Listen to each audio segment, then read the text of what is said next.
तो ये बिना स्वर की सहायता से नहीं बोला जाएगा। लेकिन स्वर क्या है?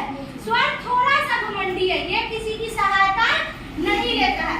इसके बोलने के समय में, उच्चारण करने के समय में कोई अन्य वर्ण की सहायता नहीं होती है।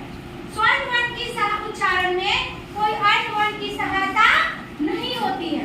लेकिन व्यंजन वर्ण की उच्चारण जब हम करते हैं तो व्यंजन वर्ण बिना स्वर वर्ण की सहायता से बोलना संभव नहीं है। बोलना संभव है? जब भी हम व्यंजन वर्ण को बोलेंगे उसके साथ स्वर वर्ण का उच्चारण होगा ही होगा, क्योंकि व्यंजन वर्ण बिना स्वर वर्ण की सहायता से हम बोल नहीं सकते हैं। क्या उसको व्यंजन वर्ण को बोलने में स्वर वर्ण की सहायता पड़ती है। तो हमसे कोई पूछेगा कि स्वर वर्ण किसे कहते हैं, स्वर वर्ण किसे कहते हैं?